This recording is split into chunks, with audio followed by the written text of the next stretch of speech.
우리가 지난 시간에는 그렇죠. 겟세마네 동산의 이야기를 잠깐 했었습니다. 그래서 그 기도를 통해서 예수님께서는 자신이 하나님의 뜻을 분명히 알고 있음에도 불구하고 다시 결단하고 다시 용기를 갖고 그리고 당신의 그 십자가의 길을 갈 수 있게 되었다라고 하는 거죠. 그러면서 그런 얘기를 했습니다. 기도의 출발과 끝이 다르다라고 하는 거죠. 우리가 기도하는 경험 속에서 보면 우리가 처음에는 하나님께 이런 기도의 제목을 갖고 주님께 나와서 기도를 하는데, 그런데 한참 기도를 하다 보면 어떻게 됩니까? 처음에 갖고 나왔던 기도가 아니라 이제 새로운 기도의 제목이 하나님으로부터 주어지는 거죠. 우리 마음속에 감동이 옵니다. 하나님, 그렇군요. 제가 정말 이런 죄인이군요. 아니, 내 탓이군요. 내가 하나님께 더 충성하며 성실하게 살아가기를 원합니다. 오늘 우리가 겟세마네 동산의 기도를 가만히 들여다보면 역시 그와 같은 우리의 경험과 같은 경험을 주님께서 하고 계시다라고 하는 거죠. 처음에는 이 고통을 나로 하여금 벗어날 수 있게 해주시옵소서라고 아버지께 기도를 하죠. 그죠? 이 쓴 잔을 내가 피할 수 있는 길이 있는지 아버지께 간구하죠. 그것이 원래 주님이 처음에 갖고 출발했던 기도의 제목이었어요. 그런데 어떻게 됐습니까? 그런데 나중에 뭐라고 주님께서 기도의 마지막을 장식하고 있냐면은 내 뜻대로 마옵시고 아버지의 뜻대로 하시옵소서. 기도가 완전히 바뀌어버린 거죠. 이게 기도의 어떤 본질적인 모습이라고 우리가 얘기할 수 있습니다.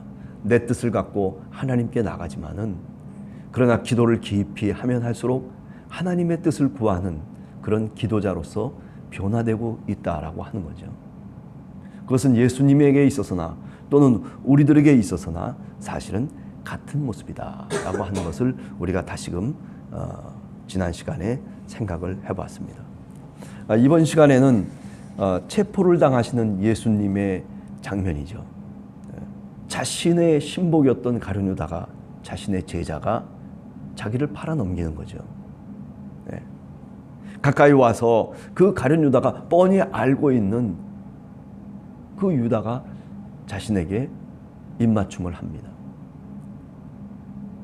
우리 같으면 정말 거부하고 그리고 한 번 더 욕설을 하던 또는 저주를 하던 뭔가 이야기를 했어야 되는데, 그런데 오늘 성경 말씀을 가만히 보면 주님께서 이제 하나님의 뜻을 너무나도 분명히 알고 계시는 거예요.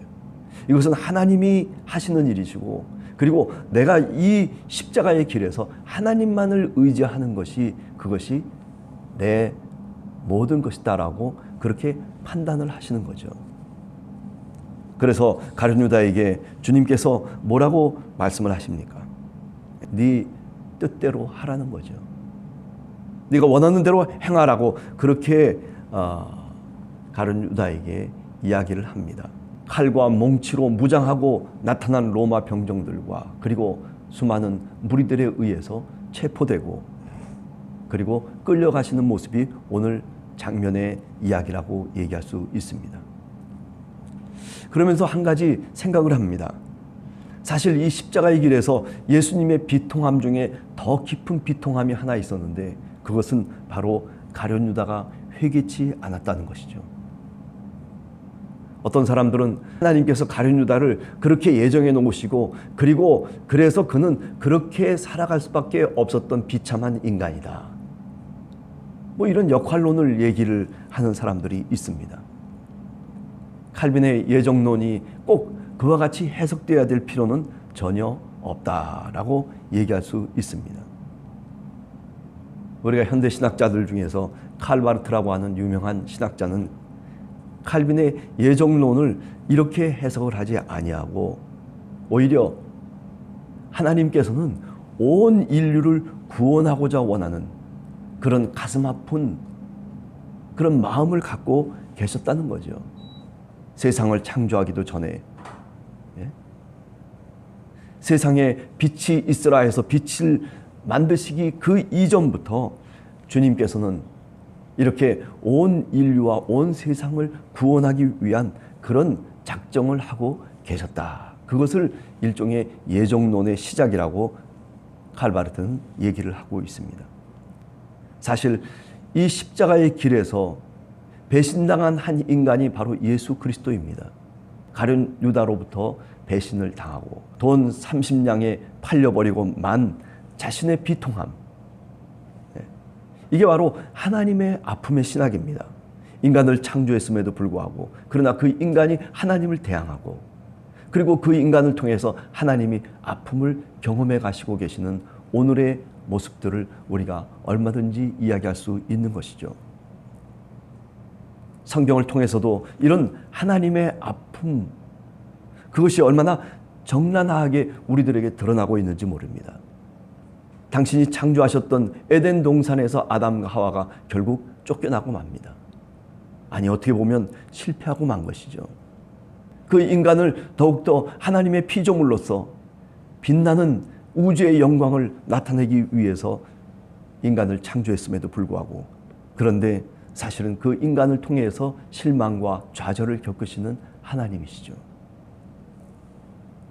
아니, 에덴 동산에서 쫓겨났음에도 불구하고 그런데 제일 처음에 일어났던 사건이, 비극적인 사건이 하나 있습니다. 그것은 뭐냐면 형제가 서로 살해하는 장면입니다. 아버지 하나님께 예배를 드리는 그 예배의 모습 때문에 결국 동생을 죽인 가인의 모습, 비극적인 가족사의 문제이고, 그리고 이런 가인과 아벨의 비통함, 이런 장면들이 우리의 역사 속에서, 인류의 역사 속에서 계속 끊임없이 반복되어지고, 그리고 오늘도 역시 세계 속에서 반복되어지고 있다라고 하는 것을 우리가 깨닫게 되는 것이죠. 그뿐 아닙니다. 조금 더 나가서 노아의 홍수 이야기도 마찬가지 아닙니까? 예. 인간을 창조하신 하나님 아버지, 그래도 그 가운데서 구원하기를 간절히 원하셔서 노아의 가족만 몇 명, 달랑 말하자면 노아의 방주 속에서 구원을 얻게 됩니다. 이것도 역시 사실은 하나님의 기쁨이겠습니까? 예. 이것 역시도 하나님의 아픔이죠. 예. 소돔과 고모라의 얘기도 마찬가지일 것입니다. 아브라함을 택해서 그래가지고 그로 하여금 약속의 땅에 거하게 만드시고, 그리고 이스라엘 백성들의 아버지로 만드시고, 그러나 그 과정 속에서 얼마나 하나님 아버지는 아픔을 당하십니까? 소돔과 고모라라고 하는 살기 좋은 그런 지역에 있었던 많은 사람들이 어떡합니까? 하나님을 떠나서, 그죠? 자기 멋대로 살아가고 있는 인간의 모습 속에 그 유황불로 멸할 수밖에 없었던 하나님의 가슴 아픈 이야기가 사실은 소돔과 고모라의 이야기 아닙니까? 신약성서로 넘어와도 마찬가지일 것입니다. 성령의 충만한 능력이 곳곳에 퍼져나가고 있는 그 시점에서 놀랍게도 사도행전 5장 1절 이하에 보면 아나니아와 삽비라의 이야기가 나옵니다. 안타까운 이야기죠. 하나님 앞에서 속이고 하나님 앞에서 거짓말을 하고 그 성령 충만한 그 교회 공동체 속에서도 그런 일이 사실은 사도행전 5장 1절 이하에 보면 나오고 있다는 것이죠. 그것도 역시 뭡니까? 하나님의 아픔이에요. 사도행전 15장에 하나님의 종들인 우리도 잘 아는 바울과 바나바가 서로 심하게 다툽니다. 뭐 때문에 다툽니까? 무슨 돈 때문에 다툽니까? 아니면은 무슨 큰 지위와 권력 때문에 다투는 겁니까? 아니에요. 왜 다툽니까? 그것은 결국 그저 마가 요한이라고 하는 그저 조그만 한 인간 때문에 서로 내 편이다 내 편이다 하면서 서로 싸움이 벌어져서 그래서 다투고 그리고 갈라지게 되는 그런 교회의 역사, 선교의 역사 또한 하나님의 기쁨이 아니라 그것은 하나님의 아픔인 것이죠.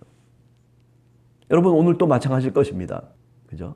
러시아와 그리고 우크라이나가 서로 싸움을 하고 있습니다. 똑같은 언어를 사용하고 있는 같은 민족일 수도 있습니다. 그런데도 불구하고 형제들 간에 서로 싸우는 거예요. 같은 정교회를 믿고 있는, 국교로 삼고 있는 나라임에도 불구하고, 그런데 이쪽에서는 우리가 이기게 해달라고, 저쪽에서는 우리가 이기게 해달라고 하나님께 기도하고 있는 거예요.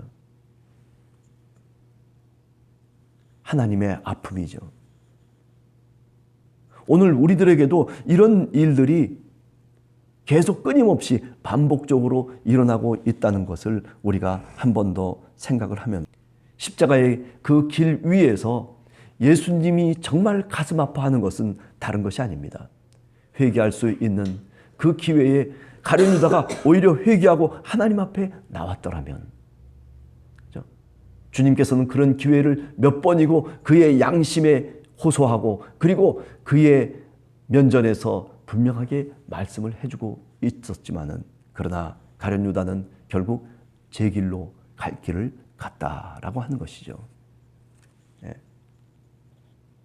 하나님이 기회를 주시고 계심에도 불구하고, 그런데도 그 기회를 자기의 것으로 만들어서 하나님의 것으로 만들지 아니하고, 하나님의 뜻 가운데 살아가지 아니하고 자기의 뜻을 세워서 살아가고 있는 우리 인간의 모습이 바로 가룟 유다가 회개치 않는 모습과 사실은 유사하다라고 얘기할 수 있는 거죠.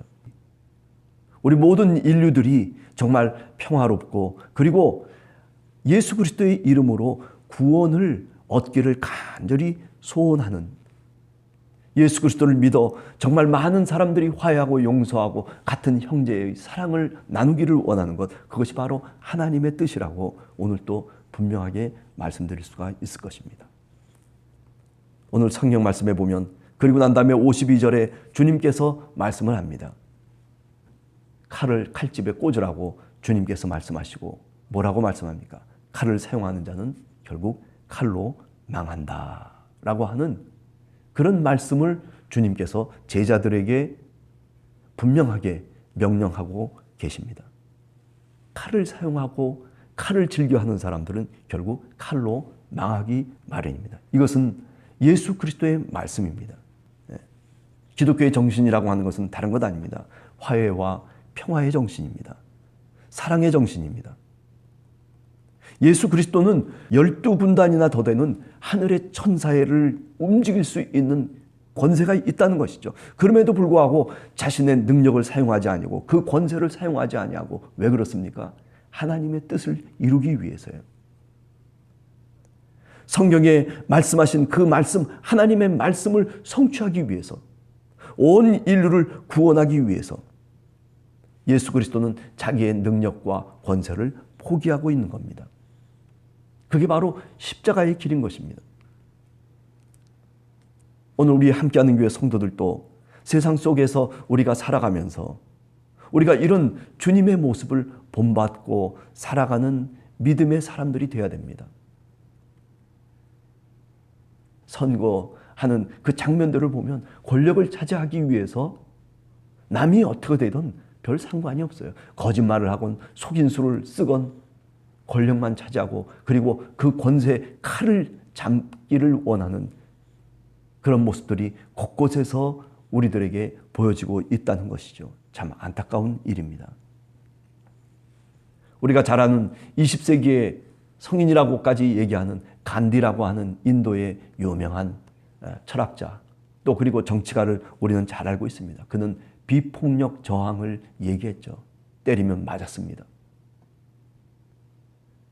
그러나 그 인도를 다시 영국으로부터 독립시킬 수 있는 그런 위대한 힘이 바로 그 비폭력과 사랑의 마음에서부터 출발했다는 것이죠. 평화의 정신입니다. 바로 예수 그리스도는 이 평화의 정신을 우리들에게 오늘 또 말씀하고 있는 것입니다.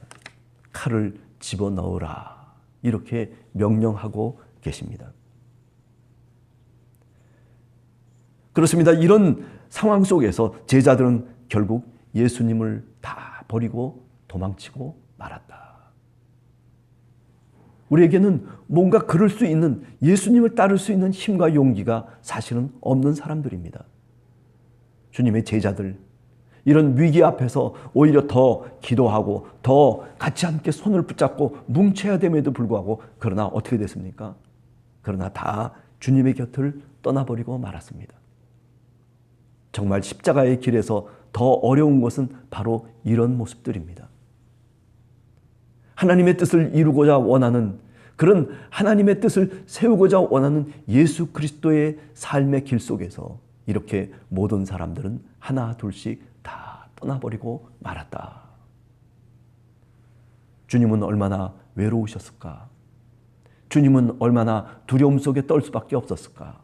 아니, 그럼에도 불구하고 오직 하나님만을 의지하면서 갈 수밖에 없었던 십자가의 길.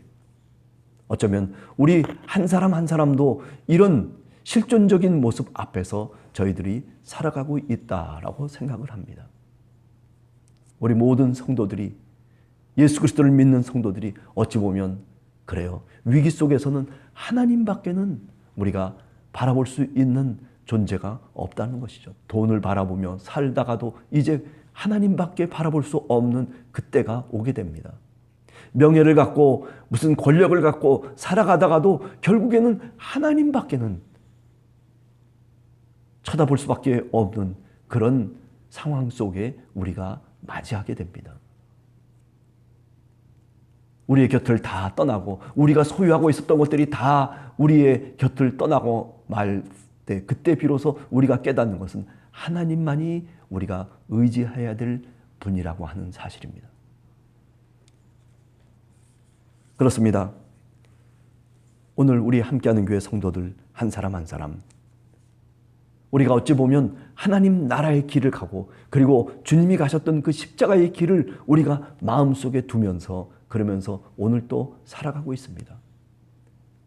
어쩌면 세상 속에 살아가는 무거운 발걸음이 십자가를 등에 지고 가고 있는 예수 그리스도의 발걸음과 다를 바가 없는 모습을 우리는 다시 깨닫게 됩니다. 오늘 하루를 살면서도 그렇습니다. 체포당하신 예수님의 모습을 보면서 그러면서 예수님의 마음을 좀 더 깊이 헤아리면서 우리가 오늘 우리 시대를 위해서 기도해야 될 줄로 믿습니다. 칼을 사용하는 자는 결국 칼로 망하는 법입니다. 예수 그리스도의 교회, 하나님의 교회는 평화를 얘기하고 그리고 화해를 얘기하고 그리고 비폭력을 이야기하는 것. 그것을 오늘 우크라이나와 그리고 러시아 간의 이 전쟁의 포화 속에서 우리는 외쳐야 될 또 하나의 구호라고 그렇게 오늘 또 생각합니다. 여러분과 제가 이렇게 제자들처럼 이런 모습의 사람들이지만은 그러나 예수님처럼 하나님만을 바라보면서 하나님을 붙잡고 우리의 삶 속에서 위기를 극복해 나가는 그런 여러분과 제가 되기를 간절히 주님의 이름으로 축원합니다. 같이 기도하겠습니다.